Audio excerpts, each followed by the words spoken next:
So seeing that I don't know if you've noticed, but in the last couple of weeks got into quite a regular rhythm that we keep on, we talk about the same kind of things. We're talking about rich people like Elon Musk, and we're talking about series and all that kind of stuff. So I think this episode is going to be pretty much the same thing. No, it's going to be drastically different. In the news this week with Elon Musk.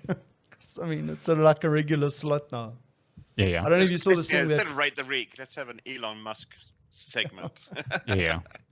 What's Elon done this week? Well, I mean, he definitely generates content for us to talk about, right? And I mean, this is going to lead into something else that I want to talk about, and this is related to cryptocurrency and NFTs, right? So I suppose the first thing that we need to do is explain what an NFT is, right? So an NFT, which is a non-fungible token, right? I mean, what does non-fungible mean? I mean, we just... Well, there's fungible, and then there's non-fungible. So what's fungible? The coffee's too good. Oh, it's just... non-fungible. It's unique. Well, yeah. It's unique. There's no two things the same. Right. Okay, there we go. Would a can of Coke be non-fungible or fungible? Fungible. I think it depends. Unless it had a serial number on it. Yeah. Anyway, so an NFT is a unique cryptocurrency token, which is used to represent a digital asset, right? So we were talking about digital art and all that kind of stuff. So they're talking about JPEGs and video clips and all that kind of stuff.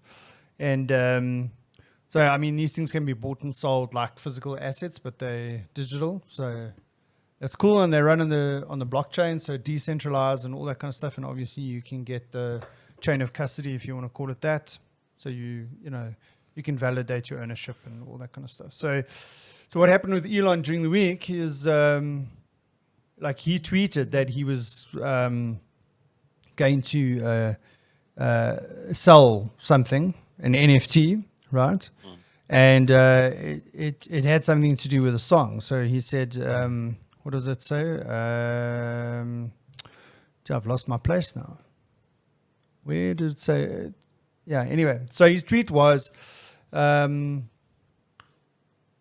going to sell the song about NFTs as an NFT. And he was actually going to sell the tweet as an NFT. So, right. So basically it was just this song about NFTs. And... Did it have a cat in it? Well, no, it didn't have a cat in it. It had a trophy. It's got a trophy in it.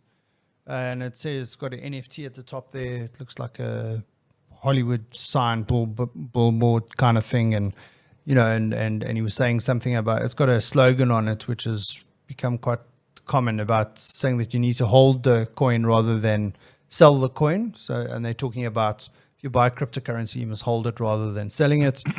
So all that kind of stuff. But the interesting thing was, you can hold it. Yeah, that's true.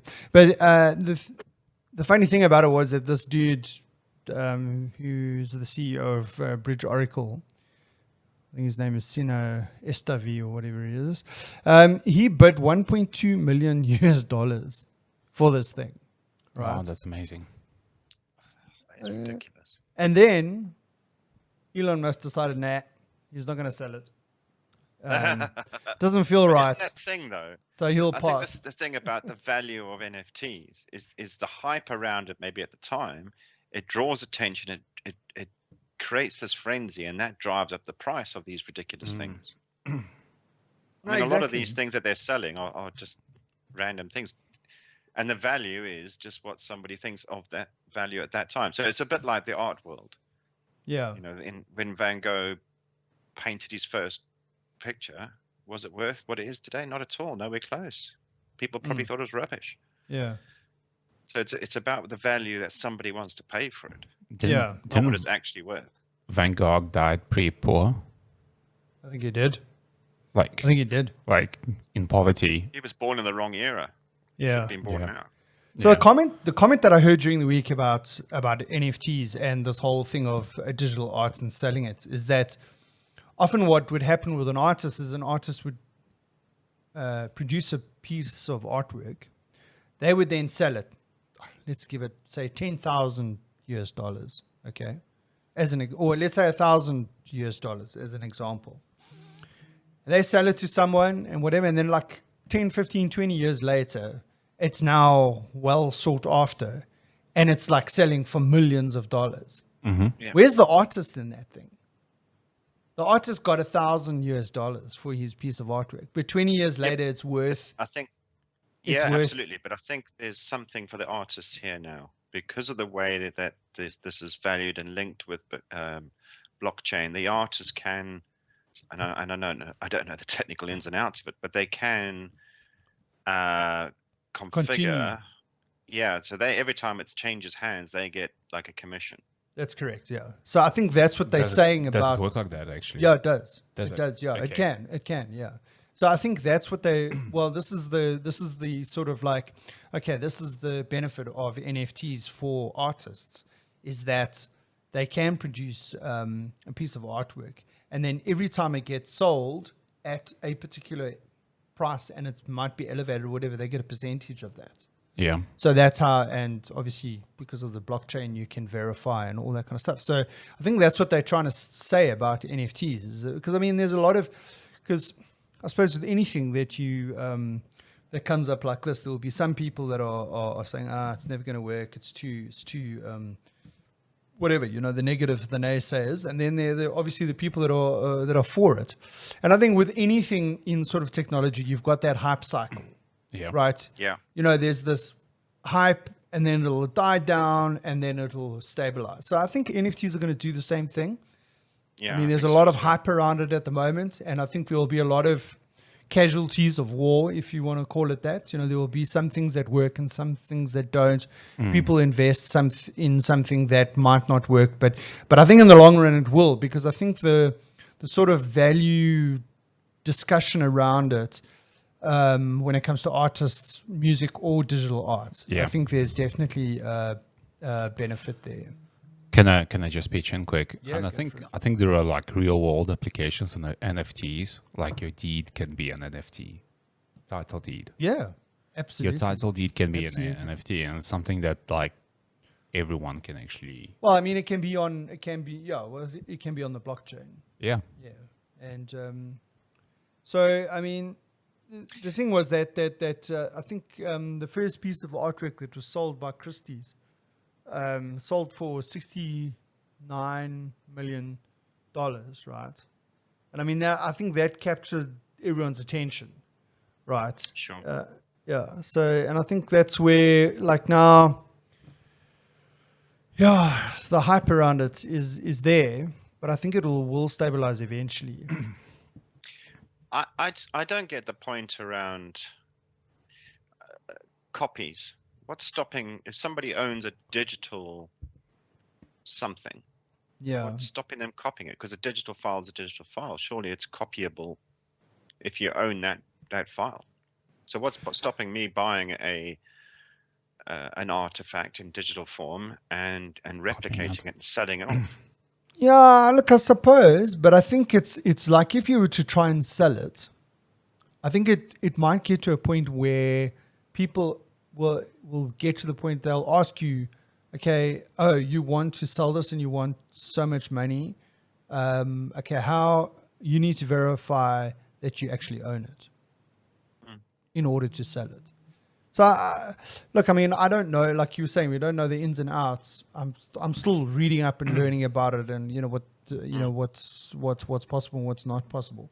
But I think it's about lots of things in this world can be copied. It's about being able to say that you can authenticate it. Okay, so like I can have a painting, an original. Someone can have a copy of it. To the layman's common eye or whatever, common eye, to the layman's eye, common eye, no one can tell the difference. But I might have a certificate that Proves that it's mine. Yeah, but that's a Yeah. digital certificate. Well, the thing is that like the certificate can be forged as well. Yeah. But I think on the digital, on the blockchain, I think there's a lot more checks and balances there. Is that Yeah, you have, I suppose it's more controllable. yeah, until and you're it's going to hacked. sell it, and when you sell it, you're going to sell it through that network. So all that chain of custody is there. You can't copy blockchain. No, I don't No, think so. but it's what you do with the data that you must be able to manipulate it. Yeah, So yeah. unless it resides in blockchain format forever, then do you really own it? Because you've only got bits of it. I think No you're pun right. intended.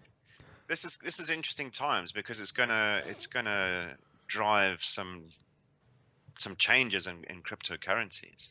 Yeah. It's not just about the money anymore. It's now gone beyond that. Well, it's And definitely I going think all the to. cryptocurrencies need to evolve anyway because there's Yeah. just too many of them now. Yeah. We need to rationalize, and they need to be enhanced so it covers all Well- types of purchases. We're going back to the dark ages here, where it's always about the value of what you thought you had versus what you want, Mm, and you can trade a cow for a sheep or 2 sheep. yeah. We're just doing it online now. Yeah.